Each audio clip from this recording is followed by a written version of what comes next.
Audible.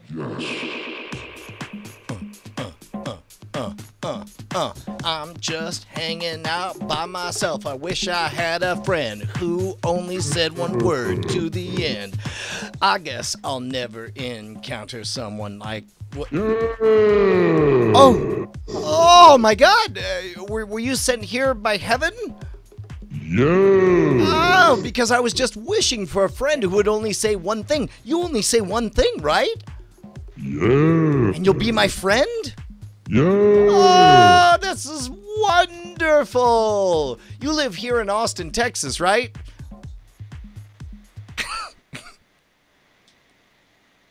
Anyway, see you later. Aww. I think that's an amnesia alert. My goodness. All right. Hey.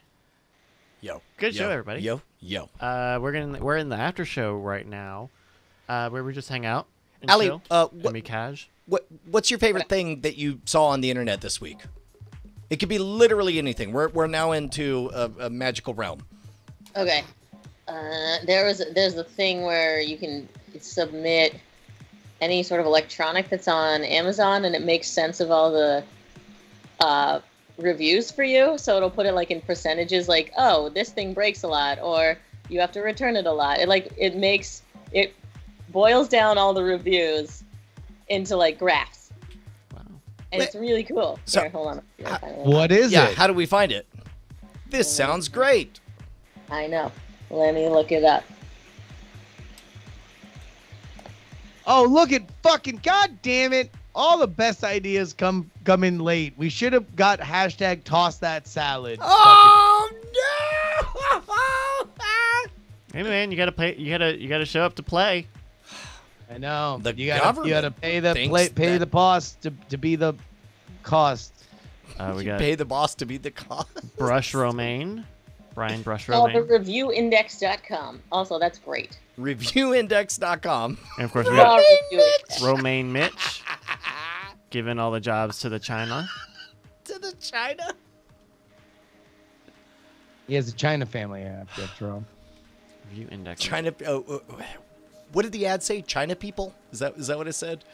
Yeah, he said that Cocaine Mitch McConnell had a China family, and he does a good job for China people. But Don Blankenship, the man who recorded the ad, said he would do better for West Virginia people, and then countered the fact that China people is not racist because he also says West Virginia people. I mean, it does track. I mean, sure. I mean, the syntax, is consistent. This is cool. cool. Listen, there's a lot of ways I can make up for not being racist. All right. Oh, wow. That's pretty amazing. So it will pull from Amazon or from Steam, and it's like, hey, gameplay on Cuphead is really good. Graphics are like super high rated. Difficulty is maybe a little more middle of the road. Audio is like super top notch. Man, so this is cool. what about books? Is there any? Do they do? Doesn't do Are you books able to yet. check out reviews for books? I see. Or comedy CDs, comedy audio. I would imagine there was one erotic fiction novel I remember Oh, reading okay. about. Well, that fiction novel is not on Amazon anymore. Oh, really? Yeah, my understanding is that has either been completely unlisted or because someone else made a Diamond Club series of books. Oh, and they kicked us off? Either they kicked us off or just the listing expired because the physical book we never sold, or like someone had like used copies and they were selling. But no, someone else made a Diamond Club. So if you search Patricia Harkins Bradley, nothing Right. comes up? That's crazy. basically no. Wow. Fucking epic. Probably because she wasn't real. Oh, there it is. Yeah, currently unavailable. Currently unavailable. They don't even have the $900 paperback anymore. Well, I'm sold. Buying it. but there are reviews, so maybe we can Okay. find out. Well, this is me saying I thought you were going to talk about the Scam School book, so just give me a minute. no, it's fine. I also don't know.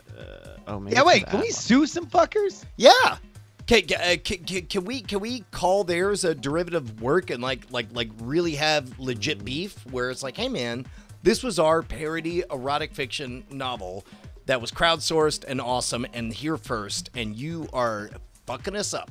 Yeah, let's we just pull out certainly have documentation on prior art. Like we Yeah, did right? a press tour for it. Yeah, but also that's a copyright thing, not necessarily a trademark thing. As I understand it, you cannot trademark the title of a book. Okay. That was part of the beeswax with the name Scam School, because there was a book called Scam School, and I remember reading that book titles were open season, I guess. Mm-hmm. Yeah, this thing is taking a while to load. Fucking hard. Our next fucking book called The Jungle Book. Yeah. Well, Yes. but the I'm Jungle going Book with is Bible public on mine. domain. The Yeah, Bible. Bible 2. The better Bible. I'm gonna Google Bible 2. But the Bible too. This time it makes sense. Yeah, no, there's on Amazon Bible 2. Someone had that joke in 2013.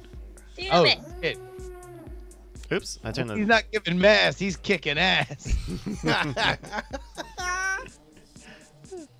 All right, let's take a look at some show titles at nightattack.showbot.tv where people The submitted Fall of titles. the Romaine Empire. Okay. So I do need to duck out, gentlemen. My friend is here, and we're supposed to be shooting a video. No No worries. problem. Thank you very much. Thank you ladies so and much, gentlemen. Ali. Ali Spagnuolo! Bye, You're the you. best. Always. I Bye. love you all. Someday we'll get the band back together. Also, make sure to Yes, invert please. the. There you go. Oh, No, flip the tw- goddamn twist, hand. Don't be a twist. noob. There you go. You're No, close. no. There you They're go. You got it. opposite. Yeah, as there. long as they're opposite. That's how. That's how you know. Sorry. It's fine. It's fine. Bye. Fight. Bye. Amateur hour, right? I know. More pro. All right, we were looking at showbot titles. The Fall of the Romaine Empire, Don't Rub It, We Both Have Wood, Old Person Attack, So Many Tongues, No Thank You, The Religion is Lit, The Last Stitch, Dire Warning, News is Bullshit, Squirted with Love is not bad, It's got to be something Romaine related, A right? Million Eyes. I feel like the fall of the Romaine Empire is fucking pretty dank. Yeah. It's sort of like. It's one of those rare titles that is a clever that is clever, actually embodies the subject matter and the words, that we focused on. Cool. That was submitted by Badweave. Thank you, Badweave, and everyone who submits show Congrats, titles using the Badweave. bang S command in the chat room. I am going to go write an email. So Bang that S, bang that S, bang that S command. Brian, Yep. what is your opinion on the arrest and imprisonment of Tekashi 6ix9ine? Well, I'm glad you brought that up, Oh, Justin. goodness As we gracious. all know, Tekashi 6ix9ine, I mean, emblematic of his field. Just, Yeah. I mean, when you think of what Tekashi 6ix9ine is up to, you're like, oh man, classic. I mean, of course, very controversially, he declared himself the king of Beats. King of Beats. Of course. Sure. There is Yeah. none higher. He gets arrested for racketeering and liar. I think he actually did get arrested for racketeering. Yes, that is definitely part of his whole thing right now. You fucking nailed it. I'll tell you, that's it. Congratulations. You did something. I thought I was going to get Suburban Dad to Mad Libs and say fucking story. Fucking give me the right answer. You solved my riddle. I'm fucking Rumpelstiltskin. Fuck me, I guess. Woo! Oh, so tell me the story of what video game did he write? Not quite. The video game of SoundCloud rap. He's one of the young up and comers of the rap game. He's known mostly for his colorful hair and his face tattoos. He talks a lot of shit on social media, and apparently was in with the wrong crowd. They fucked some shit up, and now he is doing 25 to life in federal prison. What? So As considered. what was the racketeering thing? Like basically he was bullying people, I guess, and threatening. I think he was mixed up with a gang. Fun fact: I actually don't know what racketeering is. I assume. Oh, really? Yeah. I mean, I assume racketeering is sort of like extortion, where it's like you threaten physical violence unless people cooperate. Yeah. So he was mixed up with a gang, and they were doing some gangbanger shit, and they had already had a few brush-ins with the law where they did some shit and they got like beat up for some stuff. He had a child sex tape thing that was like out there, but it was one of those like he's young, he was messing with somebody that was younger than him, like so it wasn't like yes he is. All right, moving on. It's a child sex tape thing. Fucking he can defend himself. But yeah, so he's in jail now. It really is a shame. I was never a huge Tekashi 6ix9ine. I was never a 6ix9ine fan, but he certainly was a colorful character, both physically and in the scene. So it sucks that he is going to jail for fucking 25 years. Okay. I can literally think of nothing. Oh no! Literally, this was just for me to fucking like get you to say like he was a potato farmer and he ran for city council, and then I was gonna be like, oh, because it's funny. No matter what you said, here's where the bit I was thinking was gonna go was that you were gonna say a bunch of crazy shit, right? And then we would hopefully, no matter where it went, it was either gonna be dead on or really far away from what he really looks like. Which Bryce, when he's done, will pull up a picture of what Tekashi 6ix9ine really looks like, and it would have been funny as just a visual punctuation because he's a very distinct. Oh, human jeez! being. Gross. Wow. He looks like those bears that you could write on. Wow. All right. So like literally, if you would have said, "Oh, he's a fucking a crazy wizard," or if you would have said he's like a comptroller from Iowa City, it would have been funny. But you said racketeering, and I short-circuited, and the bit was over. I spoke the backdoor code phrase that dissolved everything. So, was that the first time we talked about it yesterday? That was the first time you saw Ant-Man and the Wasp at all? It was, yeah. I just missed it in theaters, and we were having a nice little Friday night where we didn't have to travel, so we were just like, "Fuck it, let's just burn through movies that we haven't seen." And Ant-Man and the Wasp was the big one, and so I fucking dug it. I loved it. It was just we've talked about this before. I wonder if this might be another one of those cases where, you know, certain movies get a real upgrade by being seen on the small screen with a low entry fee, right? Where it's like both in terms of time and monetary value. I wonder if that's one of them because, like, did you pay for it to rent it or was it just on? It was $6 to rent it. Yeah, I was super disappointed, but then again, I went in with the baggage of being told, oh shit, what if a Marvel property was a romantic comedy, and then I spent the whole movie finding it neither a comedy I nor remember romantic. you had a weird take on there was some movie that you were disappointed wasn't a romantic comedy. I guess that was the one. And specifically, like Evangeline Lilly, is that her name? Her and Paul Rudd had zero chemistry. I actively disliked their relationship between the two the entire time.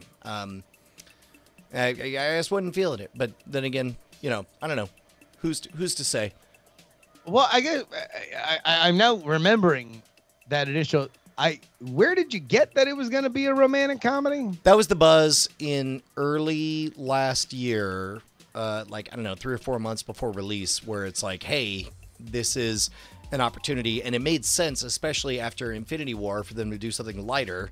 And also, I mean, objectively, from the 1,000-foot view, you've got dude who is a wacky character doing a get small thing, and then they inject a opposite personality. They're not going to get along, but they become a couple thing. I mean, all of that in the screams opportunity to, you know, be romantic comedy.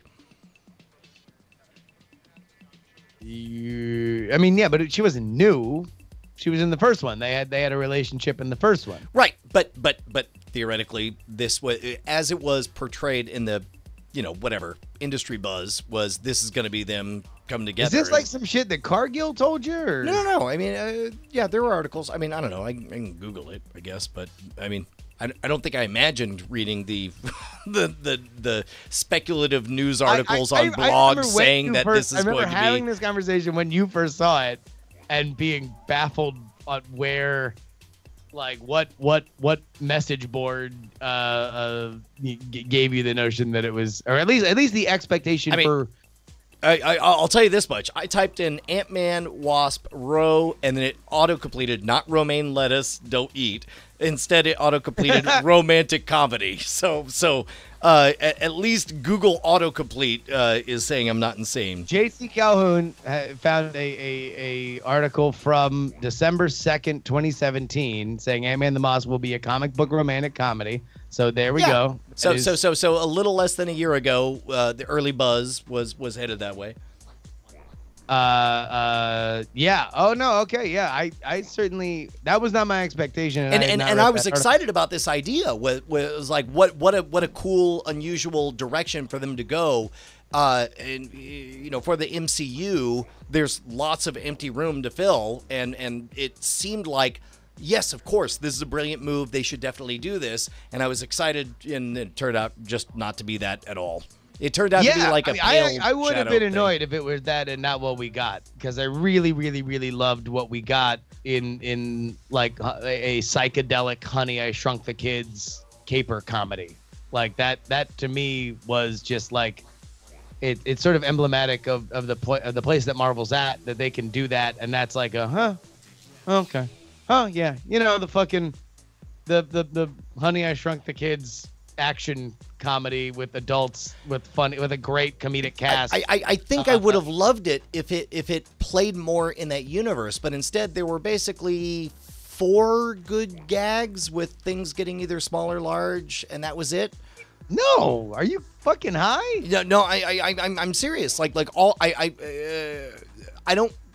can't think of one moment in that movie that was a good big or small gag that wasn't, in the previews. And so I guess I'm assuming that they can't have covered more than 4 of them in the previews. I mean, I without thinking, I mean, I don't know. It very much pleased me in watching it on Friday. I felt that the movie was filled with those moments, or at least I never felt that we were too far away. I wasn't like, hey, when are they gonna fucking turn big or turn small again? But to each their own. I thought it was a fucking a blast and a half. Interesting. Doggone it, I had another question. But it was about a movie. Shit. Fucking sucks getting old. Fuck. Yeah, I ain't got nothing. That classic old person thing, forgetting a thing you're about to say. Yeah. Maybe you'd be able to see it if you got LASIK. Hey, man, I just want to feel it. I'm shocked that you got that marker off your face so fast. That was impressive. I did just put it on, and you can definitely see bits of it. It's not a perfect production. Like, can you give us the look? Oh yeah, you can see it if you really. Yeah, it looks like you put some bronzer on almost. Can you give us the look that Bonnie will give you tomorrow upon finding out or seeing on Twitter that you wrote on your face with marker? Yes, it'll be this. Hold on. Okay. Oh, he's looking around. He's making an old man noise. He says, "Oh shit!" And now he's leaving the room. Okay, hold on. Oh my God, that is the invisible wife's face. The more you know. Okay, well. All right. Here's the look. Look away. Look away. Look away. Oh, we have to look away? Yeah, look away. Look away. Okay. No, I mean the camera. Oh, okay. All right. There you go. Here's what was the question again? This is such a specific, and this gets away from the original question. All right, what will Bonnie look like tomorrow when she finds out somehow that Brian put a bunch of Sharpie on his face in the first act of Night Attack? Yeah, it really is.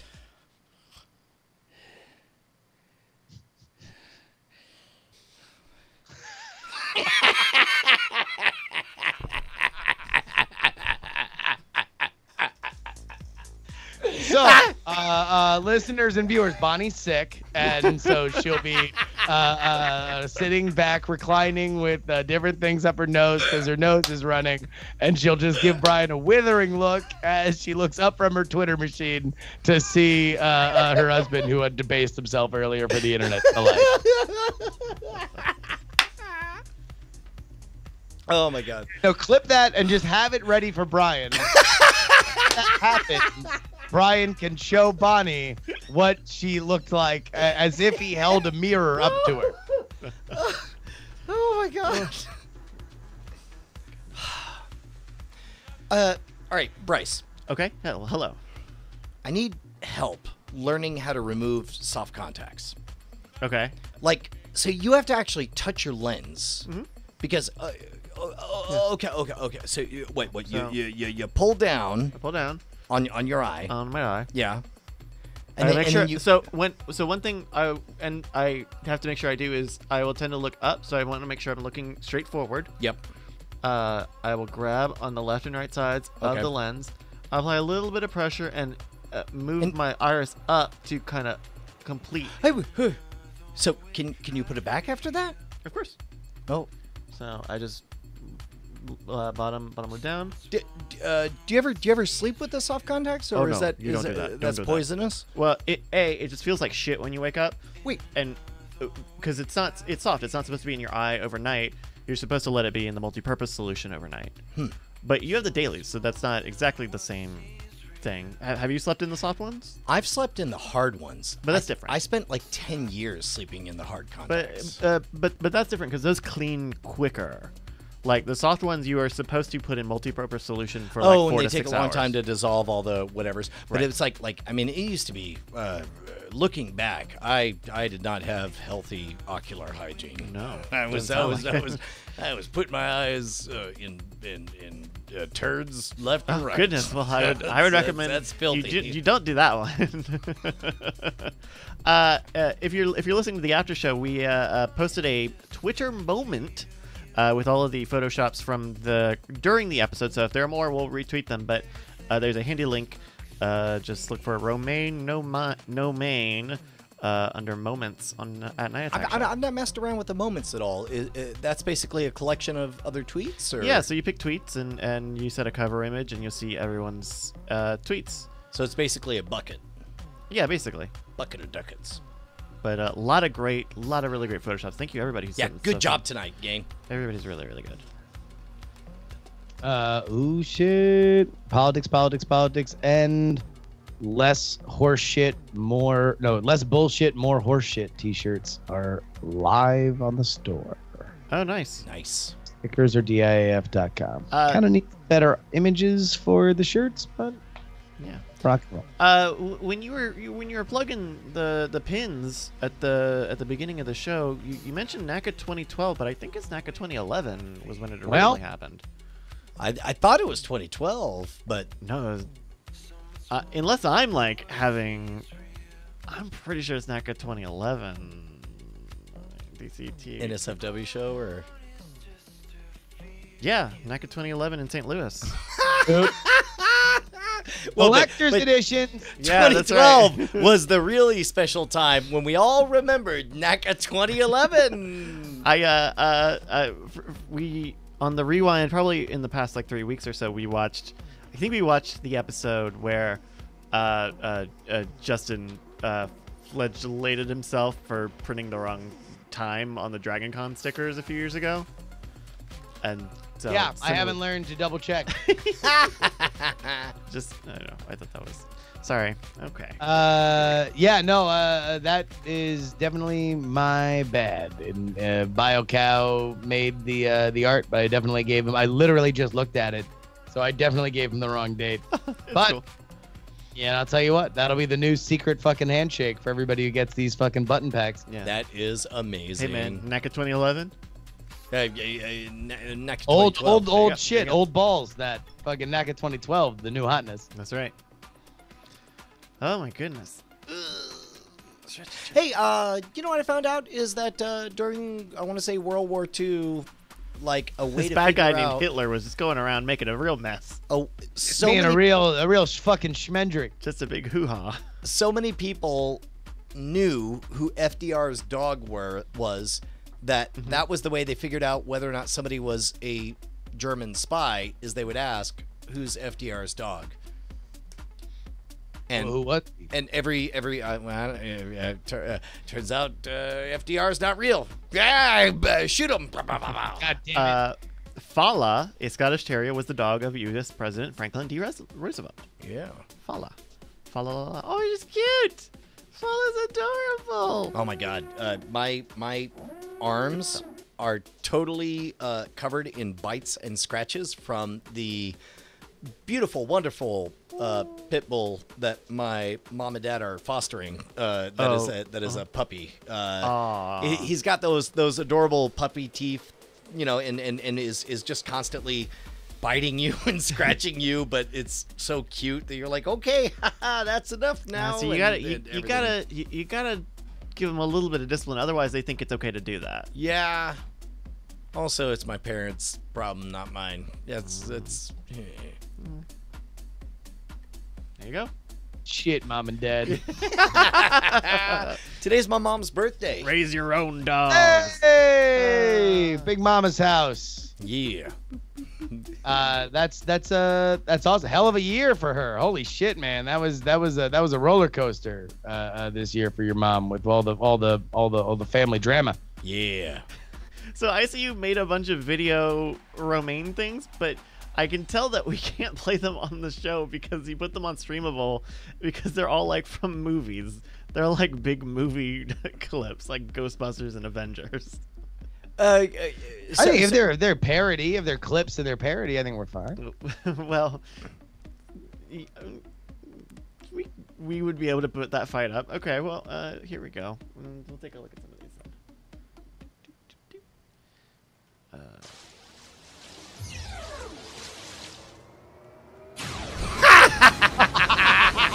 Independence Day, that's amazing.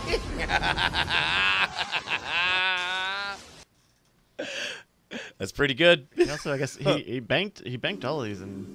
What the hell?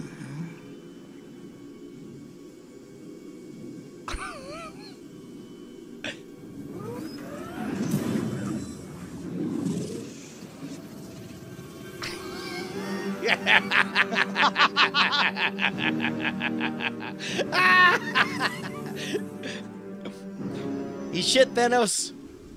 Hiding behind the green leaf. I know, fucking keeping it leafy. That's what it takes for us to get warm. I'd rather not if it's all the same with you, all right? It's Titanic? Oh, Titanic. The iceberg lettuce.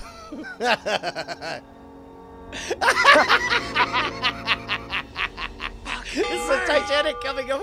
Iceberg lettuce right ahead. Well, if that's what it takes for us to get warm. One more. Oh my God, that's Something amazing. you don't see every day. Tried to think of the most harmless thing. Something I loved from my childhood. Something that could never, ever possibly destroy us. Ray has gone bye-bye, Egon. What have you got left? Sorry, Venkman. I'm terrified beyond the capacity for rational thought. Fucking ACU. Never disappoints. That man is a goddamn ninja. Slaying it. This was Slaying good, it. man. This was like some old school Old school fucking, BB live show time, right? Snap your fingers and fucking everything falls out of the sky. That was fucking dope. Oh, man, that was great. Everybody go to FanMade. If you made some shit, post it in FanMade. Link everything in FanMade on the Discord. If you are doing anything like this and you're not posting it in FanMade, then you better fucking do it right now. If you're looking for it, that's the place to go find it. Oh, I don't think we looked at this one. Don't get wrapped up. Don't get wrapped up in Romaine. And then, oh yeah, Rome fell because of tainted Romaine. Oh shit, we should have done like Romaine is the world's worst rapper. WRAPPER. Like, hey man, Like a lettuce. Yeah. Got you. yeah, Romaine, the world's worst rapper, and then we, put him on top of like. Hold on, are there any famously bad rappers? Like maybe what? Informer by Snow, or Vanilla I mean, Ice. this is a hit. Like he got made fun of because he was white and he was named Snow, and he was in that phase where all white rappers had to have something white in their name, like Snow and Ice and shit like that. Yeah, but also his song was particularly silly, and it was like licky boom boom down. down. Yeah, That's a fucking banger though. Informer slaps. you think? Oh yeah. I mean, Ice, I mean, like you. I you feel did like not grow Vanilla up- Ice aged much better. Like the music, Flash Frozen in 1992. No, I think if you were to say musically, what is better, Ice Ice Baby or Informer, I would say Informer musically is a better song than Ice Ice Baby. Right on. I mean, so I guess you hate David Bowie and Freddie Mercury. No, it's a great beat, but I think that Snow's that hook is still something that people would think of as like, oh, well, that's difficult to do. That's like that shows lyrical. It does dexterity. show virtuosic talent in the ability to. Yeah. go Where through all meanwhile, the everybody syllables. can say, yo, you got a problem? I'll solve it. Check out the hook while my DJ revolves it. Like that. Go ahead, play that song by Freddie Mercury and David Bowie. Hey. Yeah. There was, man, what a magical time where you could just fucking rip off literally anything and nobody gave a fuck. Yeah. Until they did, and they wound up getting money for it. I mean, and you know who slithered perfectly through that needle was the Beastie Boys, because they basically, Paul's Boutique was, as I remember reading at some point, the Dust Brothers had basically just taken a whole bunch of old stuff, disco hits. I mean, everything in that is samples, and they pretty much had the entire album complete. And then Beastie Boys are like, yeah, we'll rap over that, and then they just made up words to say over it, and bada bing bang, their best album was made. Oh, by the way, I had friends that went to that show I was trying to coax you out for, the Beastie Boys album, or the book release thing. Number one, I've heard that audiobook is fucking awesome. Yeah? It's really, really good. It's rich audio, so it's not just them reading the book. They have a lot of like celebrities that read parts of it, and the book itself is a really good examination of the beginnings of Def Jam and them being kind of a punk band that then was like trying to make fun of rap and then realized that they were really good at rap and getting signed to Def Jam, and the history of Russell Simmons and Rick Rubin and Run DMC, Holy them shit. going on tour with Madonna. Like there's a lot of, when somebody was describing it to me, it's like, oh my God, this is like, I need to, like, as long as this isn't just a naked cash grab or something where they're just going to talk about their feelings.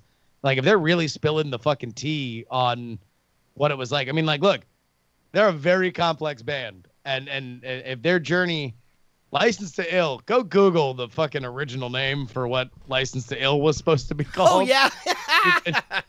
And you can understand how far they came when by the end of it they were like raising money for Tibet because of Adam Yao. Well, and plus also, like, by the time I got all the way dialed in, in the late 90s or whatever, it's like something the disrespect to women has got to be through, all the mothers and the sisters and the wives and friends, we got to offer our love and respect to the end. Like that's what I identified with the Beastie Boys. And then you go back and really listen to everything before then, and you're like, all right.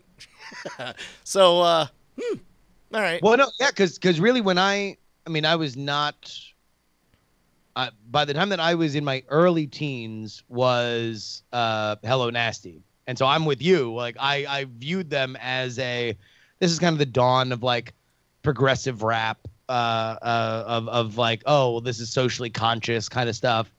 This is, What, there would also be tracks like Bada Vista, stuff like that. there would be tracks like Bada Vista Vow, this clearly Buddhist stuff, and I was like, all right, so I guess they're hippies. All right, that's cool. Well, sure. And then I went back and enjoyed their earlier work, and you listen to a song like Girls, and you're like, oh, what a tongue-in-cheek, fun, yeah, of course they were youthful, but this is them being it. Girls, when I first listened to it, having fell in love with Hello Nasty, was like, wow, what a complex social statement being made by this young, exciting band that grew up to be the band that I am now in love with. And then, again, Google the name of what that album was supposed to be called, and you realize, holy shit, this was just, straight asshole kids that were just being fucking assholes, and that was their entire gimmick, Yeah, I believe I remember hearing at some point that they used to come out on stage wearing giant foam dicks and just fucking swing their swords around and shit. Well, no, it was a big inflatable dick on tour with Madonna. That was their thing, is they had a big inflatable dick that would inflate in the middle of their set on stage. That was their big. And again, it shows you how far. I think we were joking about this when we did the Simpsons podcast and we watched that Spinal Tap episode, and even in animated form, what a concert was then and what a concert is now are two totally different things, down to the fact that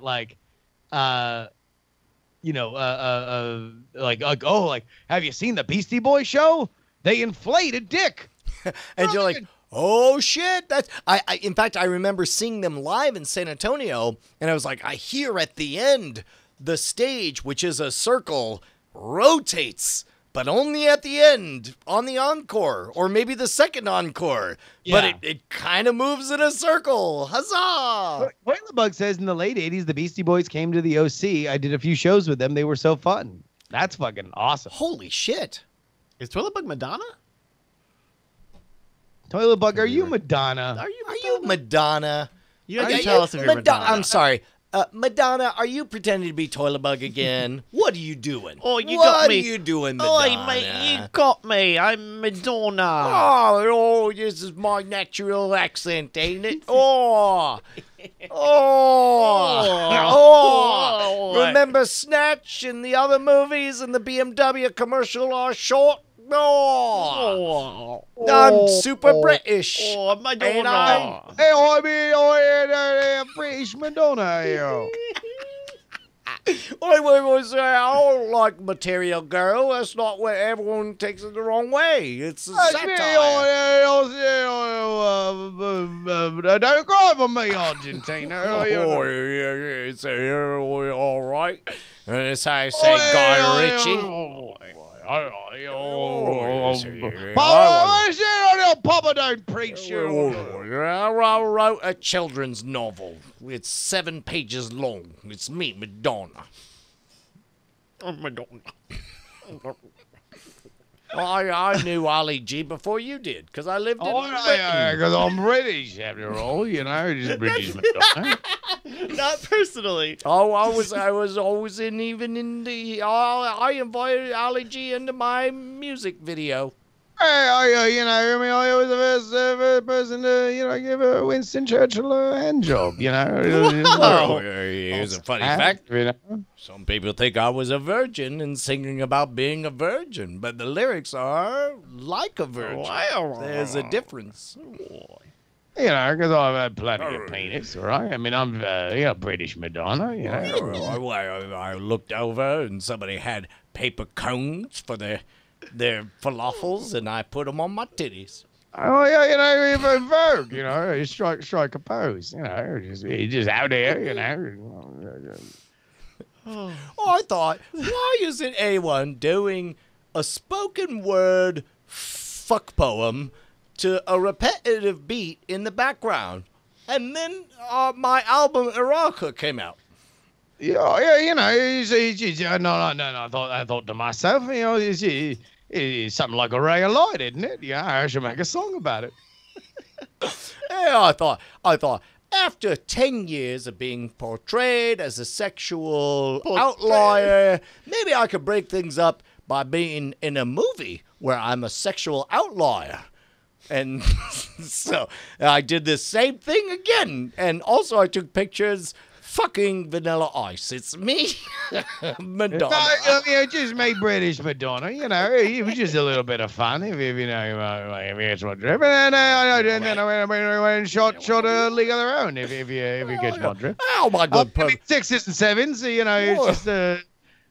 I got the lift up to the flat, and I said, "Well, British Madonna. What are you going to do next?" And, I already did one movie with my good personal friend Rosie O'Donnell. We're going to do another movie. I don't know. I'll write a children's book. And also, why don't you go and just have a little toss with Dennis Rodman? I mean, British Madonna, do what I want. Oh, MDMA is a drug. MDNA is my name made to look like a drug. Whoa. Also, I was doing a James Bond theme, and I said, well, I do the Kabbalah, so why not put the word of God in God's name in a chair for no apparent reason?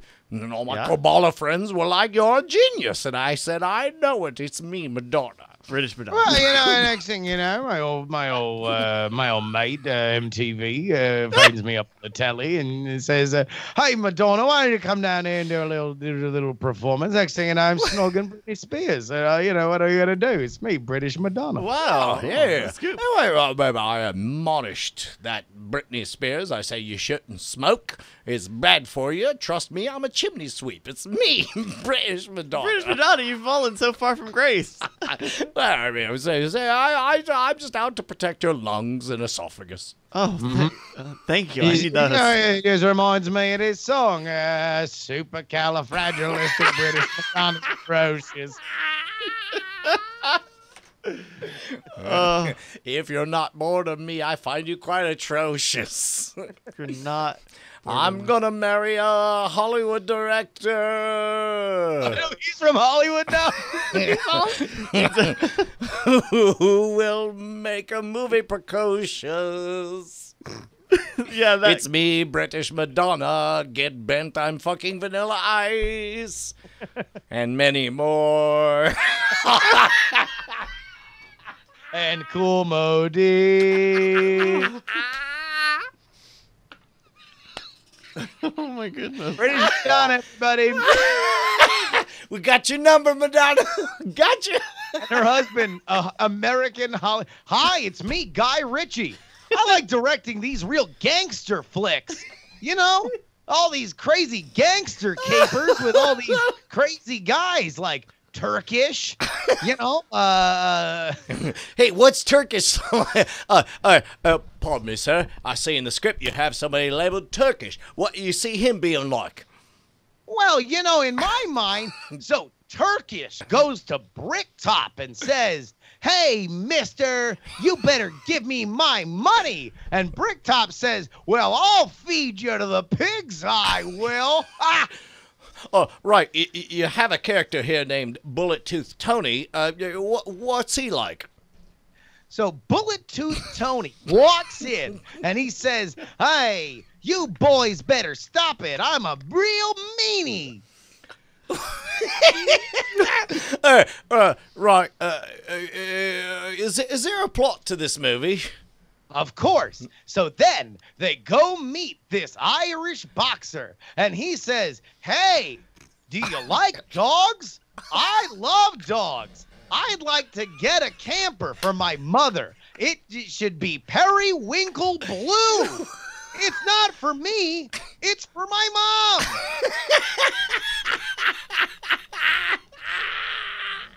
That's pretty much how I remember the movie. It's me, American Guy Ritchie. Just explaining the movie I did. So give him the drugs or you'll be in strife.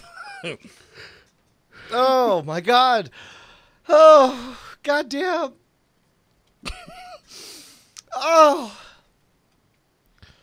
Well then. No, but Snatch is a fucking amazing movie. If you haven't seen it, everybody should watch it. I'm curious. It's a movie that I'm nervous to go back and watch because I loved it so much, and I was so in the demo, in the era, so in love with that. It was the first time that I had seen that kind of obviously Tarantino inspired, like multi-thread, but like with a faster take pace it to a totally new level, like and totally transformed. It wasn't a knockoff like other stuff at the time was. The soundtrack to this day is one of my favorite fucking things. Yep. So I'm curious. I wonder if other people go back and see it. Like it's one of those movies that I love so much I don't even want to fight with people about. Like if somebody was like, I watched Snatch, it sucked. I wouldn't be like, fuck you.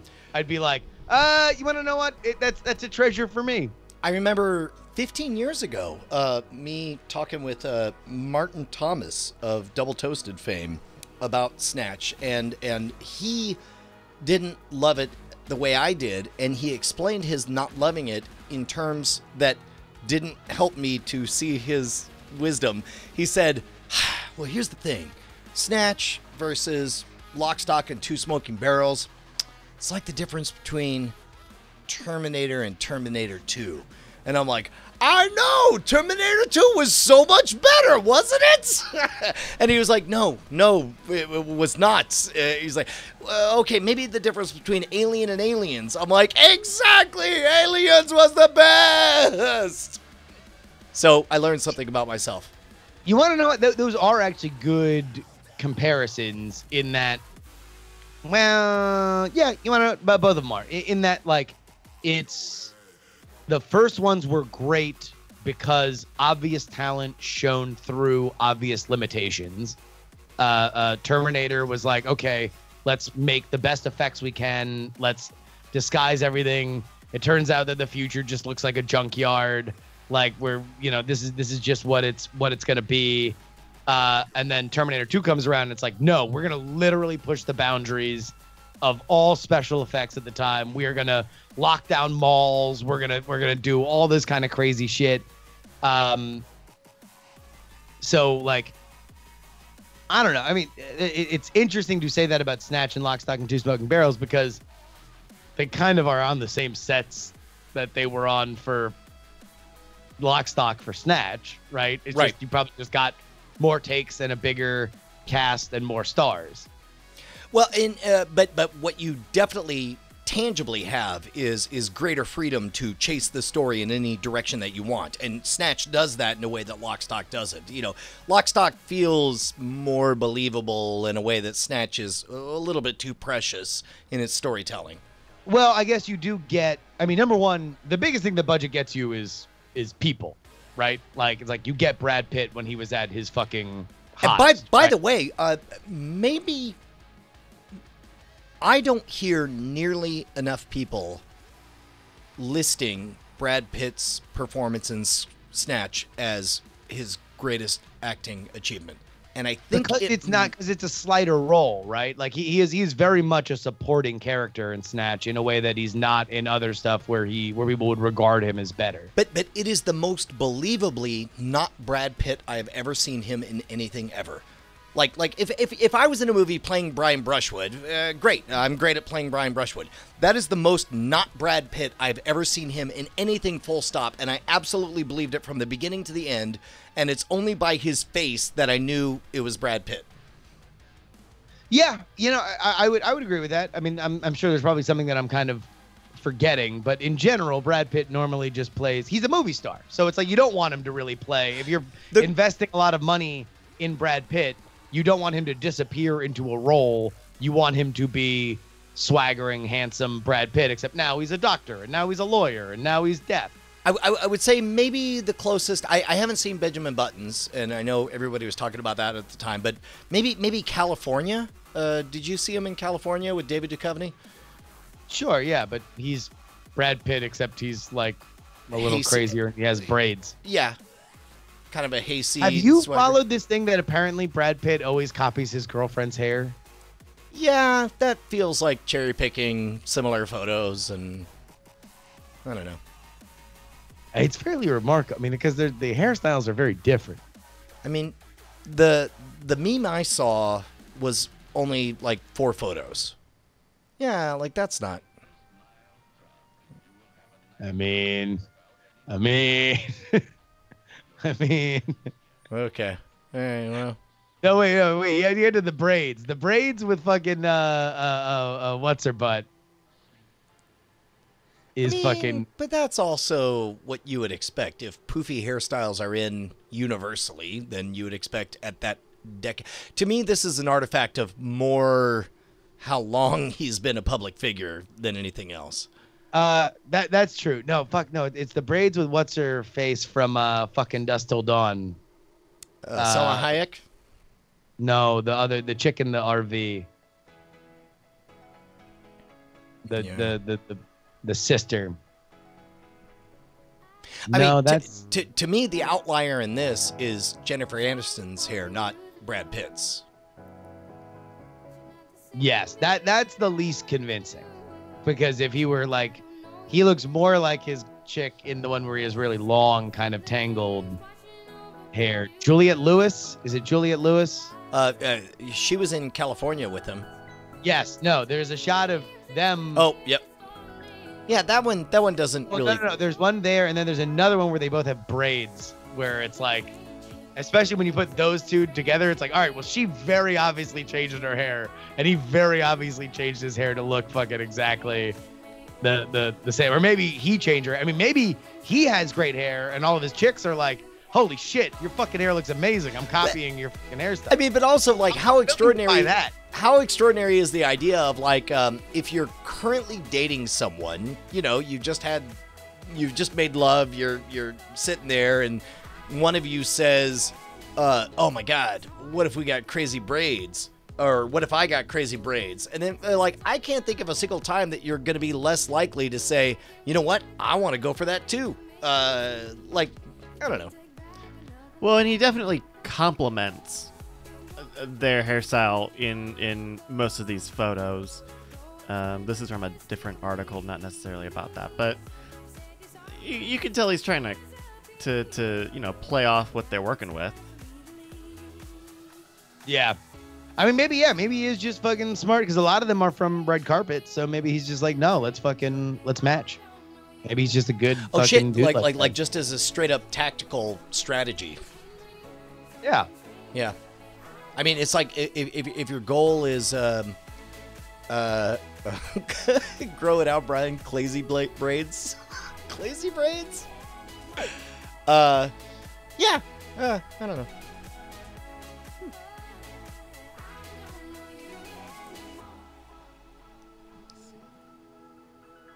Man, Brad Pitt, fucking what a conversation ender. Yeah. Okay. What Brad Pitt for a hot second was in that Leonardo DiCaprio slash who was the guy in Fargo? Steve Buscemi? No. Certainly him. William Macy? Yeah, William H. Macy. Like there were a few dudes that it's like if they were in the movie, I would go see it. Full stop. And oh shit. Do you have a guy like that now? Is there an actor that you're like, I'm gonna go? That's what I'm getting to. I remember in the late '90s, early 2000s, it was Brad Pitt, William H. Macy, and certainly Steve Buscemi. What's his name? He died of heroin overdose. Hoffman. Miss Frizzle. No. Wait. Dustin Hoffman? No. God damn it.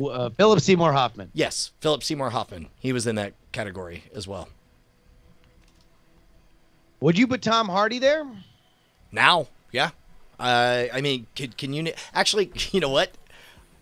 He was in there until Venom, and now he's off the list. I will not automatically see a movie with Tom Hardy in it. Yeah. But he certainly earned his place with Mad Max and everything else. I mean, Bane. He had a very silly MySpace. He did? He did. There's all these old videos of Tom Hardy's MySpace. What? He was just like a silly British club kid. Oh, yeah, I picked up this little boy toy. It's me, British Madonna. We just snapped some photos. Don't tell Guy. Wow. Wow. Ooh. Hot damn. Hot damn. Hanging dong. Okay. Yeah. No, fucking Tom's Hardy was fucking out on display, out on parade. Goo. Boy. Yeah, I'll Can't be show that one. Gotham's reckoning after you play my Mitty. Damn, Tom. You play my MIDI. Oh my goodness. That's amazing.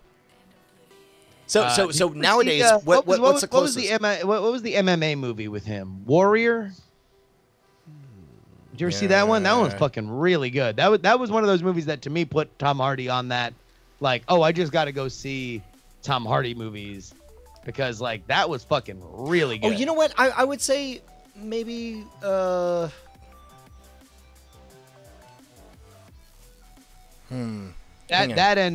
and Bronson. Bronson was probably the first movie that I was like with Tom Hardy. I'm like, holy shit, who the fuck is this guy? I might go. Yeah, I don't know.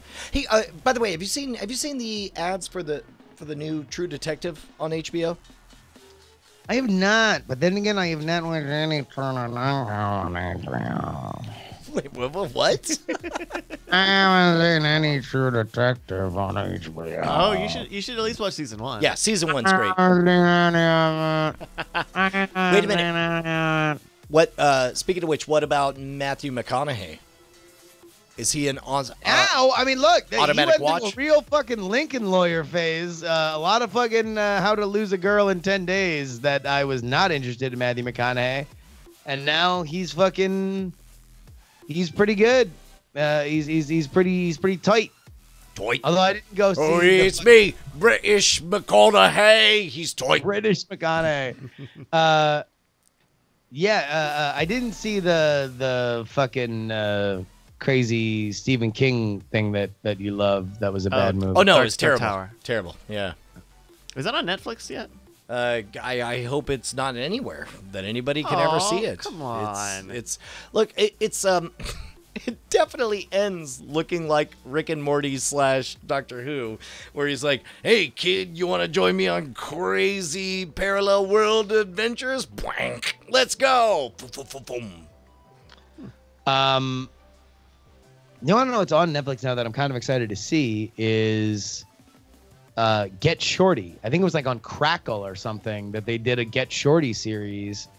But I always thought that premise, like a mobster who gets into Hollywood with that kind of tone, was a great idea. And they got Chris O'Dowd, who's an awesome actor, to be the I don't know if he's called Chili Palmer, but the Chili Palmer role of the. This is the same guy who wrote. It's not Crackle. This is the same guy that wrote Raylan. Elmore Leonard, yeah. Yeah. Yeah, on Epix. How was the movie Get Shorty? I never saw it. Good. I mean, I haven't seen it since I was a kid, but I remember liking it then. Good cast. Have you gotten caught up on Always Sunny? No. Not since last week. I'm way behind. I'm like seasons and seasons and seasons. I to be honest, I skipped. I still haven't seen last season. I know. Yeah. Just watch the last season. All right. I just finished American Crime Story, and I went to go watch the actual documentary one that you guys had mentioned, and I thought it was a Hulu thing, but it's not. It's a 30 for 30, but it was on Hulu, I guess. Right. But now because they have ESPN Plus, it's not on Hulu anymore. Okay. So were you able to find it? No. You know what? Like this is one of those moments where if we were at a bar, I would just put $10 in your hand and just say, "Just go." Yeah. Yeah.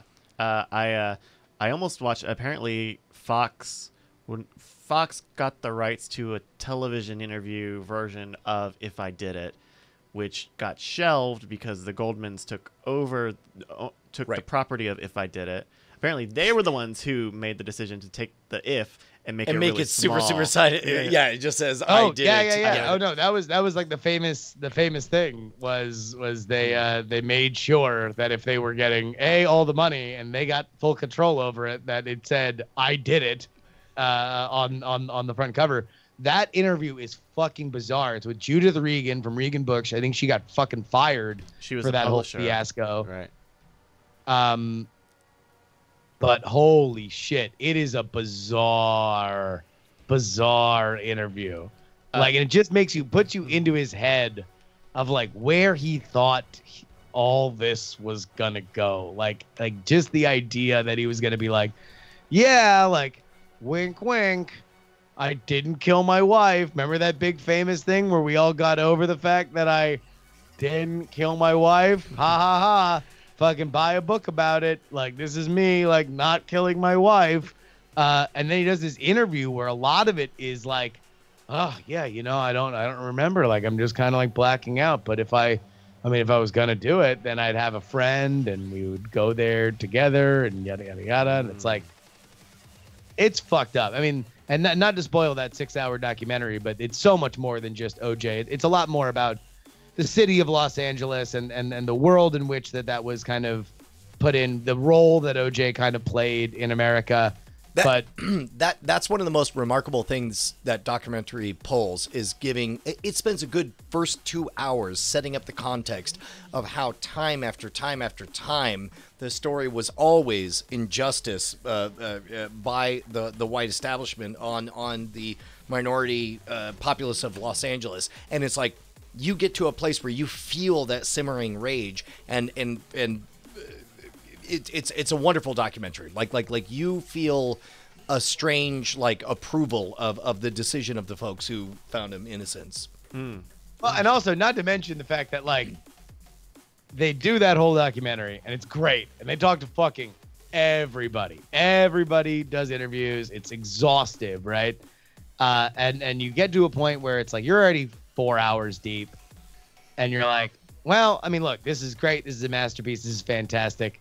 I bet you they won't do the thing. This is like, you can't do a show this good. You're probably working around the fact that you can't answer the question that everybody wants to know, which is how guilty does everybody around OJ think? And then sure fucking enough is the only, look, it's a spoiler, but spoiler alert, OJ killed his wife. They got a dude that's like, yeah, fucking OJ told me he fucking killed her. Yeah, like, he's like, yeah, I was interviewing and we were, he was describing, you know, I think it's the guy who ghost wrote If I Did It or whatever. And he was saying like, okay, well, we would apparently enter this weird word game where he would always say, well, if I did, it seems like I would have taken La Cienega Boulevard or whatever. And then at some point he was like, oh, and so then you took the car wherever. He's like, no, I went this way. And then weird pause. And then OJ says, I mean, if I did it. Well, then there's a moment where he's like, yeah. And then I went left. Man, crazy. I went left. Because if I didn't go left, I wouldn't have driven by the house. Huh. She still would have been alive. Anyway, and then just like walks away. Apparently, I didn't finish watching that like 2-hour interview that they only put that out a couple months ago on Fox. But apparently, he does the same thing of like starting to talk in the hypothetical and in the end not talking or not, right, like passively not going into the hypothetical voice. No, Toilet Bug is pointing out that he lived another fucked up, infamous life in Miami. And that documentary gets into that. Like, oh, dude, where he was basically a gangster thug. He got into gangster shit in Miami. Like, he just becomes like a fucking literal don't fuck with OJ. He gets mixed up with some fucking bad people. He was a dick. He was fucking living that South Beach lifestyle. Like, and you found out real quick that OJ wanted to live that life. He wanted to be the guy that nobody fucked with. Also, do you know that shortly before being released from prison, he was almost refused early release for jerking off in his cell? You have to celebrate. I mean, premature. well, talk about a that premature actually- ejaculation. Hey! Hey-o. Waka waka.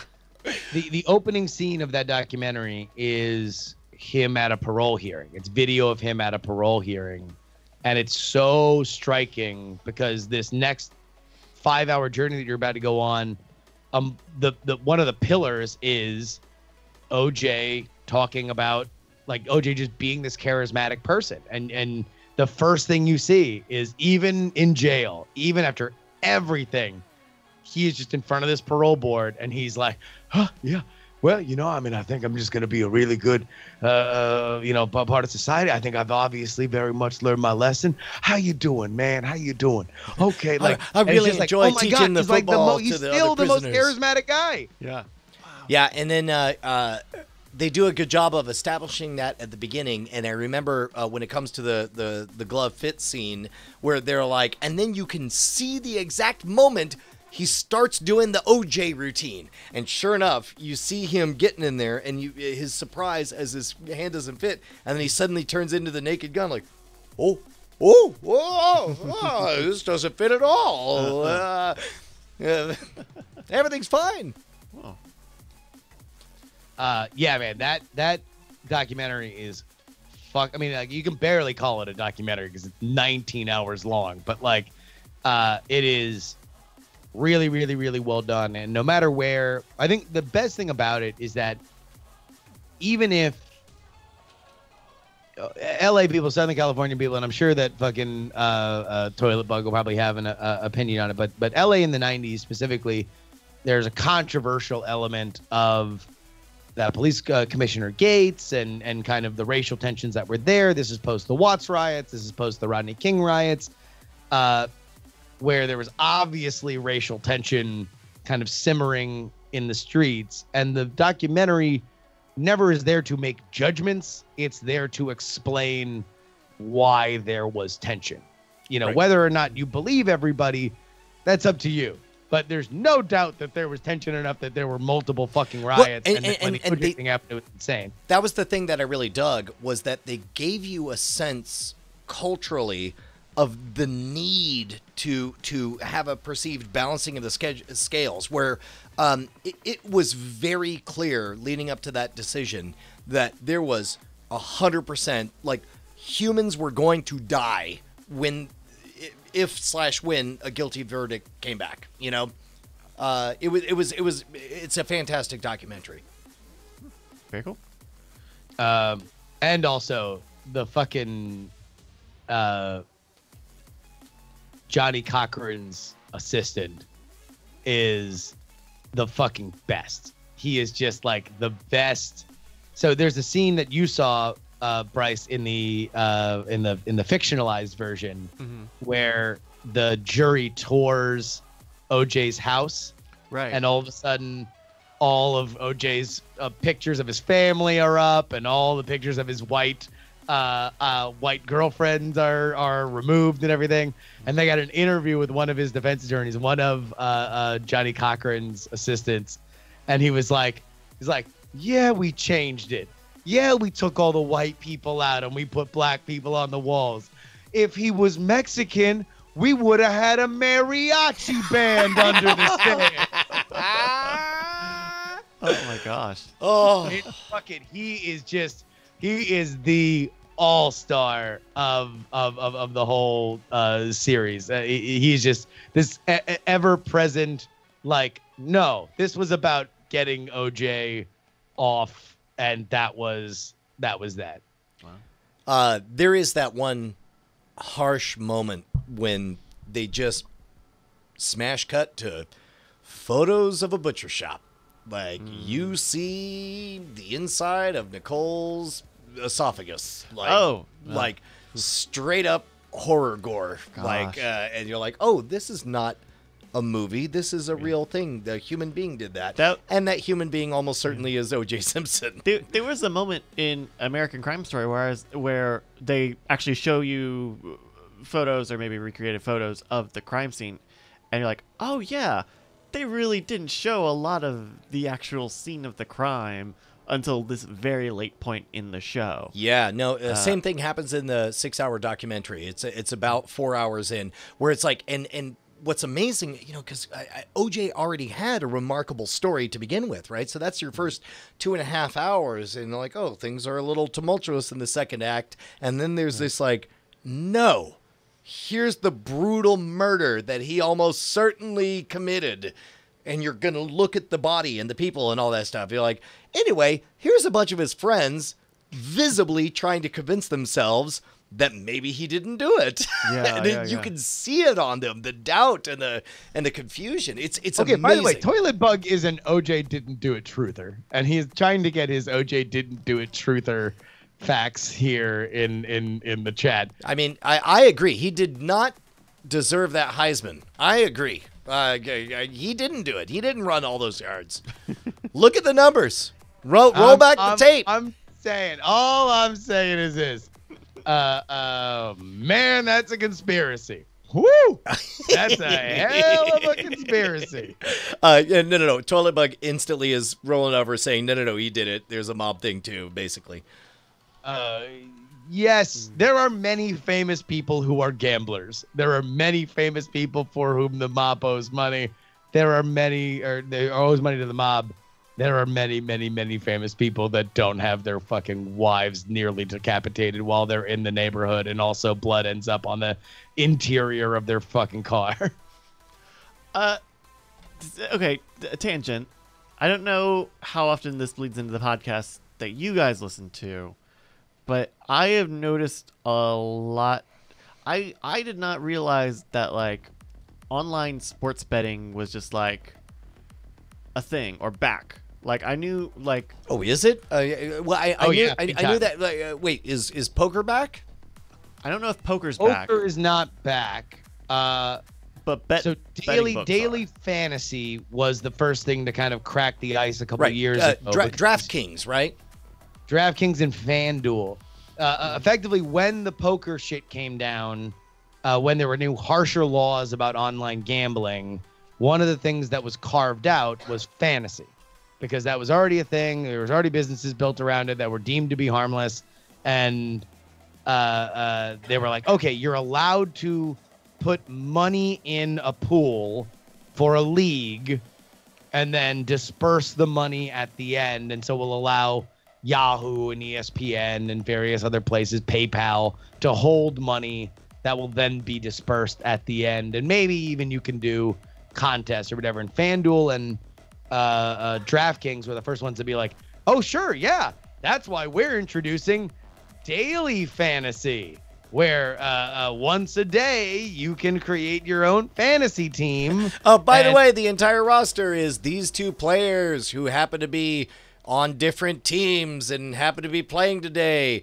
Which of your fantasy league of one person will be the winner for today?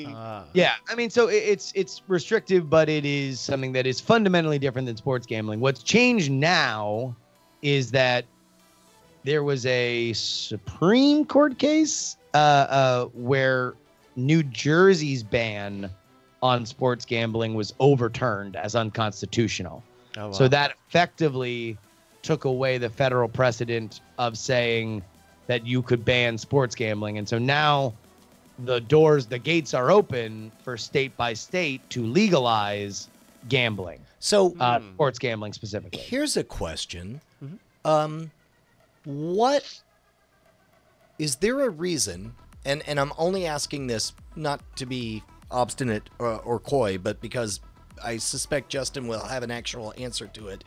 Is there a reason that NFL teams don't go public, issue IPOs, and because then it wouldn't be gambling, and you could buy stock in various teams?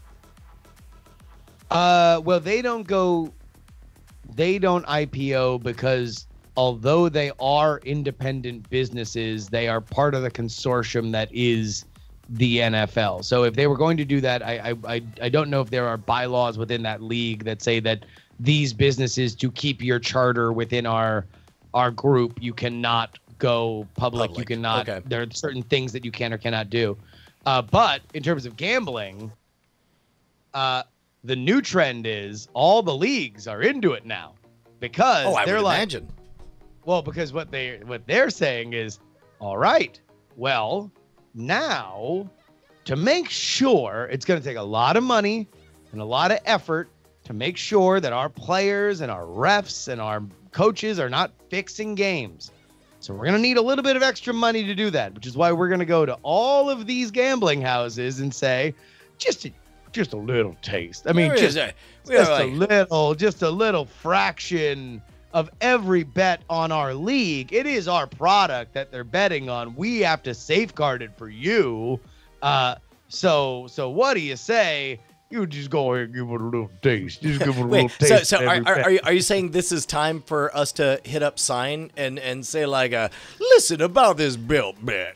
You're only betting on us. Well, he would happily give you all the fake coin you want. If he was like, no, have all of them. Yeah, that's a huge thing, and the NBA was the leader on it in saying.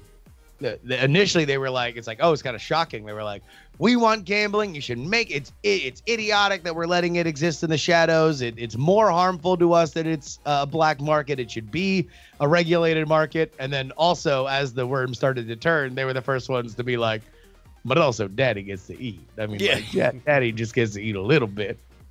And now the NFL, which was the stodgiest among them, are doing it. But I would not be shocked if within the next 5 years, if A, it's on every phone, B, it's also in game that you can wager. And this is what happens in the UK. You can bet in the stadium on the game between stuff. So it's like, you can make second half bets in the stadium.